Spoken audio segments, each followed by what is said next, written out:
हमारे प्रभु एवं उद्धारकर्ता यीशु मसीह के सर्वश्रेष्ठ एवं अतुलनीय नाम में हिंदी एफएम के सभी श्रोताओं का हार्दिक अभिनंदन। आज दिनांक 17 फरवरी दिन बुधवार सन 2021 का मनन के लिए पाठ।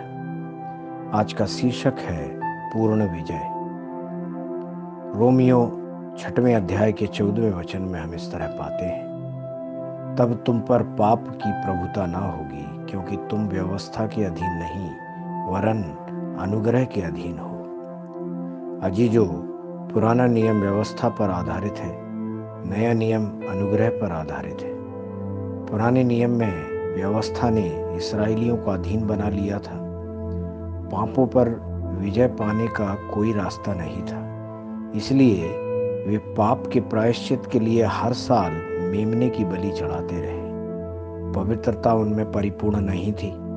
मेमने के खून ने उनके पापों को ढांप दिया था, जबकि अनुग्रह जो पापों पर जयवंत हो सकता था उनमें नहीं था। नए नियम में हम पा सकते हैं कि यीशु मसीह हमारे पापों के लिए एक ही बार में स्वयं का बलिदान कर रहे हैं। पवित्र आत्मा की सामर्थ आपको दी गई है ताकि आप अपने पापों से क्षमा पाएं और उन पर जयवंत हो जाएं। यह प्रक्रिया आपको हर बार गिरने और उठते रहने की बजाय एक विजयी जीवन जीने में सक्षम बनाती है। प्रेरित पौलुस लिखते हैं, क्योंकि जीवन की आत्मा की व्यवस्था ने मसीह यीशु में मुझे पाप की और मृत्यु की व्यवस्था से स्वतंत्र कर दिया। रोमियो 8वें अध्याय के 2 वचन में हम इस तरह से पाते हैं। आज कई लोग अपने पूरे जीवन भर बार बार अपने पराजयों के बारे में बोलते रहते हैं, जैसे जो हमें करना है वह हम नहीं कर पा रहे, और हमें जो नहीं करना चाहिए था हम वह सब कर रहे हैं। पवित्र आत्मा का सामर्थ्य, जो कि नया दाखरस है, आपके हृदय में पवित्रता लाता है। चूंकि आप प्रभु के मंदिर के रूप में बने रहते हैं, और जब से पवित्र आत्मा आप में बसता है आप हमेशा विजयी होते हैं। मसीह ने आपको बंधन की आत्मा से मुक्ति दिलाई है। पुराने नियम के दिनों के दौरान इस्राएली मिस्रियों के और व्यवस्था के अधीन थे, लेकिन नए नियम की आज्ञाएं अनुग्रह के नियम हैं जो छुटकारे से आते हैं। पुत्र ने आपको स्वतंत्र कर दिया है। जहां आत्मा है वहीं छुटकारा है। सत्य ने आपको स्वतंत्र कर दिया है। देखिए,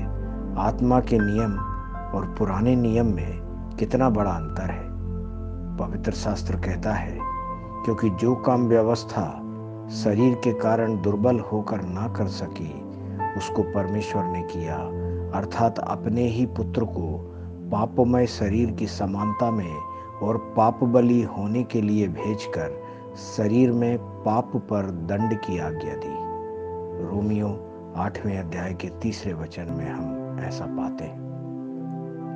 परमेश्वर के प्यारे बच्चों, नए नियम के इन दिनों में आप उस अनुग्रह पर टिके हुए हैं जो मसीह के रक्त के माध्यम से आता है। क्योंकि आप यीशु मसीह के नियंत्रण में हैं, इसलिए पाप आप पर जयवंत नहीं हो सकता।